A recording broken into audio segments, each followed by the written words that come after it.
Peggy Setiawan, Polda Jawa Barat akan melakukan rekonstruksi terhadap Peggy Setiawan. Pertanyaannya apa yang mau direkonstruksi dan di mana direkonstruksi?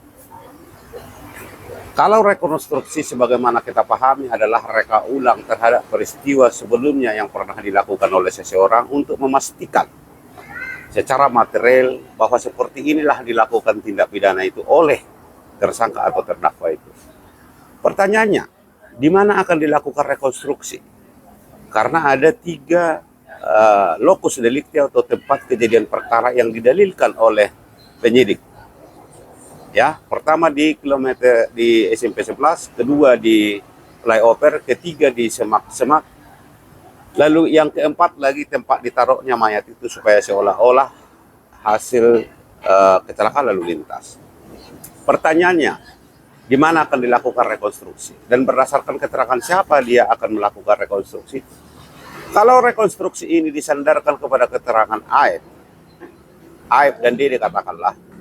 Aib dan Dede dia hanya melihat di SMP 11. Dan itu pun hanya dilihat dari jarak 100 meter di malam hari. Yang belum tentu kenal wajah dan lain-lain sebagainya. Oleh karena itu saya pikir rekonstruksi ini adalah alasan yang dicari-cari oleh penyidik supaya menguatkan bahwa mereka sudah sudah melalui bukti dan data dan fakta menetapkan Peggy Setiawan sebagai tersangka. Belum lagi ditambahkan lagi keterangan saksi alibi yang menerangkan bahwa Peggy Setiawan ini tidak berada di Cirebon pada waktu terjadinya peristiwa. Kalau demikian apanya yang mau direkonstruksi? Terkait apa rekonstruksi itu akan dilakukan? Coba ditanya dulu penyidik itu, bagaimana Peggy Setiawan itu melakukan tindak pidana yang dituduhkan? Dan di mana Peggy Setiawan itu melakukan tindak pidana yang dituduhkan? Dan kapan dilakukan tindak pidana itu? Dan bersama siapa dia melakukan tindak pidana itu? Karena 5 terpidana sekarang itu sudah jelas menyatakan bahwa mereka tidak pelaku. Lalu berdasarkan apa ini akan dilakukan rekonstruksi?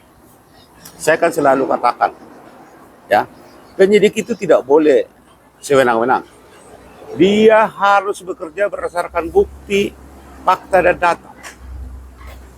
Yang diwakili oleh penyidik bukan kepentingannya, melainkan kepentingan negara. Negara tidak ada yang zalim terhadap warga negaranya. Penegakan hukum pidana bukan hanya sekedar membuat orang menjadi pesakitan. Tetapi intinya adalah untuk membuat terangnya sebuah peristiwa. Apakah peristiwa itu merupakan tindak pidana dan siapa pelakunya? Apa yang akan digunakan untuk membuktikan itu? Banyak ahli menyatakan harus dilakukan dengan scientific crime investigation. Artinya dengan pendekatan bukti-bukti nyata. Bukti yang bisa berbicara tapi bukan dari mulut orang. Kalau disandarkan kepada keterangan-keterangan itu sering terjadi subjektivitas dari keterangan.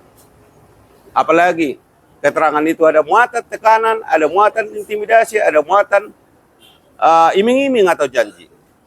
Maka keterangan tidak akan pernah objektif. Keterangan itu sesungguhnya hanya menerangkan tentang sebuah bukti ilmiah, sebuah data ilmiah, ya, yang tidak bisa dibantah. Nah, kemudian keterangan dari Aib dan Dede itu harus digali lebih lanjut tentang bagaimana dia melihat. Kalau dia mengatakan bahwa dia pernah kenal dengan Peggy Setiawan, di mana dia kenal? Dan saat apa perkenalan itu terjadi? Dan sudah berapa lama mereka berkenalan? Jadi jangan hanya sekedar, oh kenal pelakunya ini. Nggak boleh seperti itu, terlalu sederhana kali. Karena ini adalah menyangkut dengan nasib orang. Menyangkut dengan keselamatan manusia. Karena apabila ini terbukti ancamannya hukuman mati. Kalau terhadap ancaman hukuman mati harus dilakukan pembuktian secara komprehensif, secara material. Tidak boleh hanya dugaan-dugaan yang tidak memiliki dasar. Itu mungkin yang bisa saya sampaikan di pagi hari ini. Sekian dan terima kasih.